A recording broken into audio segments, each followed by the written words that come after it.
हरे कृष्ण, राधे राधे। शरद पूर्णिमा से श्री कृष्ण का है गहरा संबंध।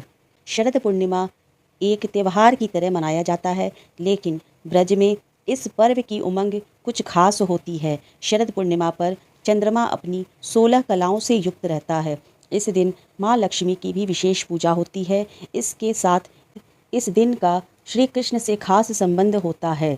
यह वही दिन है जब भगवान श्री कृष्ण ने 16,000 गोपियों की इच्छा पूरी करते हुए उनके साथ पूरी रात नृत्य किया था, जिसे महारास कहा जाता है। शरद पूर्णिमा के दिन पूरे विधि विधान से भगवान कृष्ण की पूजा की जाती है, ठाकुर जी की सेवा की जाती है। कहते हैं इस दिन विधि विधान से ठाकुर जी की पूजा करने से मोह बंधन से छुटकारा मिलता है। श्री कृष्ण की सभी लीलाओं को रास कहा जाता है, लेकिन शरद पूर्णिमा की रात यमुना किनारे स्थित बंसी वट पे जो कान्हा जी ने पूरी रात नृत्य किया था, सिर्फ उसे महारास की पदवी प्राप्त है। शास्त्रों के अनुसार इस महारास की महिमा इतनी अद्भुत है कि पूरे ब्रह्मांड के सभी देवी देवता भी इस रास को देखने के लिए लालायित हो उठे थे। चंद्रमा भी उसे देखने में इतने मगन हो गए कि अपनी गति को स्थिर कर दिया और कई महीनों तक सुबह ही नहीं हुई। कहते हैं कृष्ण ने इसे ब्रह्मा की रात जितना लंबा कर दिया था। पुराणों के अनुसार ब्रह्मा की रात मनुष्यों की करोड़ों रात के समान बताई जाती है। शरद पूर्णिमा पर संध्या काल में राधा कृष्ण की उपासना की जाती है। इस दिन गुलाब के फूलों की माला भगवान श्री कृष्ण और राधा रानी को अर्पित करना चाहिए। मध्य रात्रि में सफ़ेद वस्त्र धारण कर चंद्रमा को अर्घ दें। ओम राधा वल्लभाय नमः मंत्र का जाप करने से मनचाहे वर की प्राप्ति होती है। प्रेम और काम के देवता कामदेव को अपनी शक्ति पर बहुत घमंड था। इन्हें काम के प्रति किसी को भी आसक्त करने की क्षमता थी। कहते हैं श्री कृष्ण की बांसुरी में इतनी ताकत थी कि कोई भी मोहित हो जाता था। शरद पूर्णिमा की रात कान्हा जी ने ऐसी बंसी बजाई थी कि सारी गोपियाँ उनकी ओर खिंची चली आई थीं। उनके मन में सिर्फ श्री कृष्ण को पाने की इच्छा थी, लेकिन कोई भी काम वासना नहीं थी। कामदेव ने अपनी पूरी ताकत लगा दी थी, लेकिन हजारों गोपियों के साथ नृत्य करते रहे श्री कृष्ण के मन में काम की वासना उत्पन्न नहीं हुई। कामदेव के घमंड को भगवान श्री कृष्ण ने चूर चूर कर दिया है। कहा जाता है कि शरद पूर्णिमा की रात को महारास कहा जाता है। ये रात आत्मा का परमात्मा से मिलन की रात्रि ही महारास। इस रात्रि का सही अर्थ यह है कि आत्मा का परमात्मा से मिलन ही इस रात का सही अर्थ माना जाता है।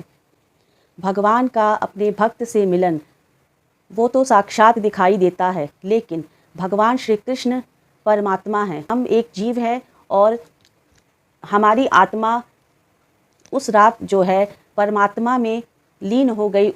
उसी रात को महारास के रूप में संज्ञा दी गई है। वो बहुत बड़ी रात थी। उस महारास में स्वयं भगवान भोलेनाथ भी अपने आप को नहीं रोक पाए थे और नारी का वेश धारण करके माँ पार्वती के साथ स्वयं रास देखने के लिए आए थे। तो इसलिए बहुत ख़ास है ये महारास की रात।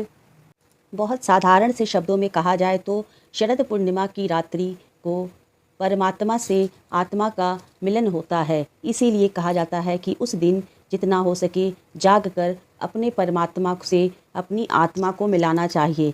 इस सांसारिक सुख वैभव से दूर होकर अपने परमात्मा को याद कीजिए। जैसे गोपियाँ इस नश्वर संसार में रह के भी भगवान कृष्ण के साथ रहती थीं, सब कुछ भूलकर। आत्मा का परमात्मा से मिलन की रात्रि को ही महारास कहा जाता है।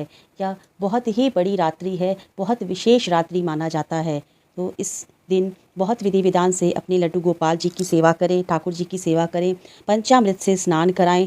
लड्डू गोपाल जी की यदि आप सेवा ठाकुर जी की करते हैं तो श्वेत वस्त्र धारण कराएं, श्वेत श्रृंगार करें, सफ़ेद मोतियों की माला पहनाएं, जितना हो सके सुंदर श्रृंगार करें। अगर पॉसिबल हो तो आप नया वस्त्र पहनाएं। अगर नया वस्त्र नहीं है तो आप साफ धुले वस्त्र भी पहना सकते हैं। श्वेत श्रृंगार कीजिए, मोती की माला पहनाइए, मोती का कंगन पहनाइए। आप जो भी श्रृंगार करेंगे उसमें आपका भाव, आपका प्रेम, जो भी आपके प्रभु से आपका प्रेम है वो खुद सामने प्रकट होकर आएगा। देखिए बहुत ही खूबसूरत, बहुत ही सुंदर लग रहे हैं ठाकुर जी। आज इनका श्रृंगार बहुत ही अद्भुत लगता है। शरद पूर्णिमा के दिन मानो साक्षात चंद्रमा धरती पर आ जाता है। ठाकुर जी को श्वेत मुकुट धारण करा देंगे।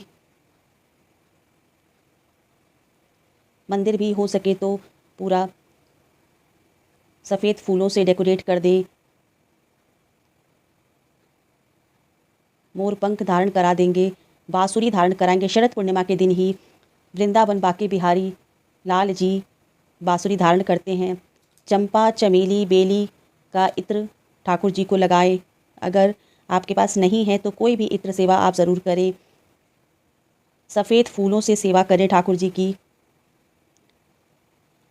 युगल सरकार राधा कृष्ण को गुलाब के फूलों की माला ज़रूर पहनाएं आज के दिन। देखिए कितने सुंदर लग रहे हैं ठाकुर जी, बहुत सुंदर लग रहे हैं।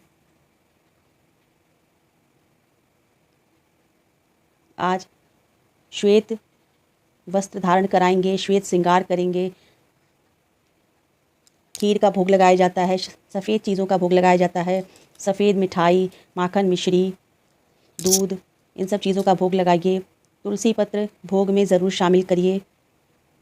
राधा कृष्ण को गुलाब का फूल ज़रूर चढ़ाइए, इससे आपको मन चाहे फल की प्राप्ति होगी। माँ लक्ष्मी की पूजा करें, सफ़ेद मिठाई चढ़ाएं, रोली कुमकुम का तिलक करें। गुलाब का फूल माँ लक्ष्मी को अवश्य चढ़ाएं। सफ़ेद फूलों की माला अगर हो सके तो आप लड्डू गोपाल जी को पहनाएं। शरद पूर्णिमा के दिन जितना हो सके आप सफ़ेद रंग से श्रृंगार करें ठाकुर जी का।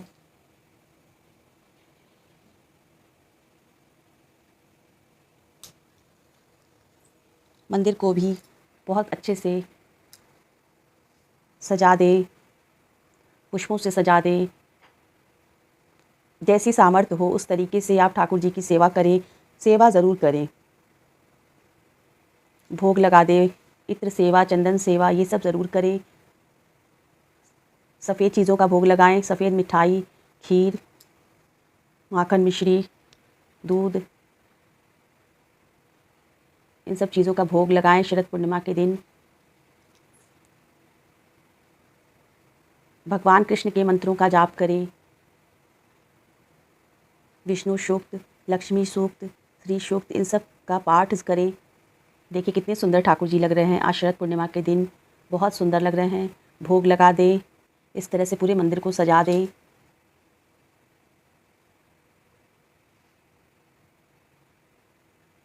बहुत सुंदर श्रृंगार हुआ है ठाकुर जी का। बताइएगा आप कैसे लग रहे हैं मेरे ठाकुर जी।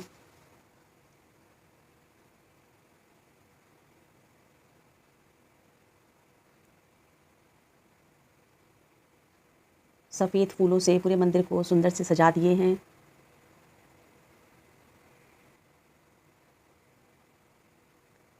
शरद पूर्णिमा का बहुत गहरा संबंध होता है भगवान श्री कृष्ण से, क्योंकि शरद पूर्णिमा की चाँद 16 कलाओं से युक्त होता है और भगवान श्री कृष्ण भी 16 कलाओं से युक्त हैं।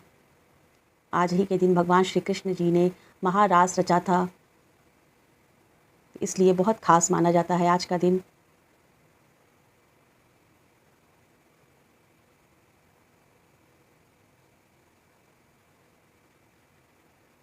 इसके बाद धूप दीप दिखा के ठाकुर जी की आरती कर ले।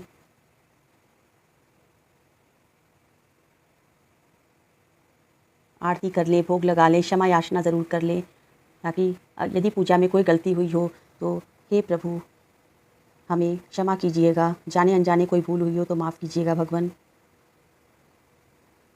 आज के दिन माता लक्ष्मी की पूजा ज़रूर करें।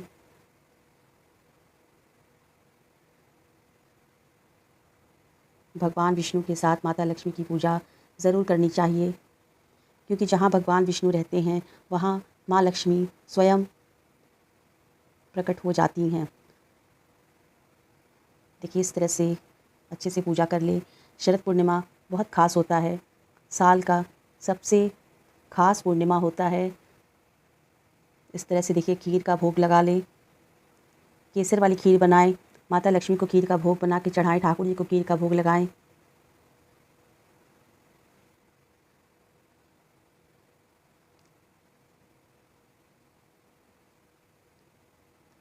भोग लगाने के बाद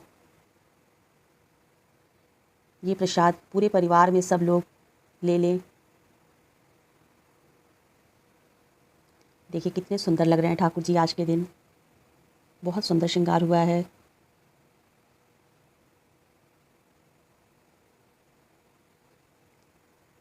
आज की रात्रि को कोजागरी तीज, कोजागरी पूर्णिमा भी कहा जाता है। आप रात्रि जागरण करें, भजन कीर्तन करें, माता लक्ष्मी की पूजा करें, पंचामृत से स्नान कराएं माँ लक्ष्मी को, फिर विधि विधान से इस तरह से पूजा करें। दक्षिणावर्ती शंख की शरद पूर्णिमा की रात्रि में लड्डू गोपाल जी को चंद्रमा की चांदनी में ज़रूर बिठाना चाहिए थोड़ी देर के लिए, और खीर बना के रखें, छलनी से ढक के रखें, क्योंकि इसमें आज के दिन अमृत वर्षा होती है। औषधीय तत्व जो होते हैं वो खीर में समा जाते हैं और हमें अच्छे स्वास्थ्य की प्राप्ति होती है। चंद्रमा की पूजा करें, रात्रि जागरण करें, जप तप करें, चंद्रदेव को अर्घ दें, पूजा करें। जिस तरीके से आपके वहाँ जैसे पूजा होती हो उस विधि विधान से पूजा करें। तो इस तरीके से शरद पूर्णिमा का पावन त्यौहार मनाएं। सफ़ेद वस्तुएं जैसे काजू हो गई, माखन मिश्री हो गई, खीर हो गई, ये सब आप छलनी से ढक के आप छत पे चांद की रोशनी में रख दें, ताकि जो औषधीय तत्व अमृत रूप में चंद्रमा आज के दिन अमृत वर्षा जो होती है वो इन सब में समावेश हो जाएंगी। और तो इस विधि विधान से शरद पूर्णिमा की पूजा विधि आप इस तरह से करें, इस तरह से ठाकुर जी की सेवा करें, इस तरह से खीर बनाएं। तो उम्मीद करती हूँ कि आपको ये विधि ज़रूर पसंद आएगी।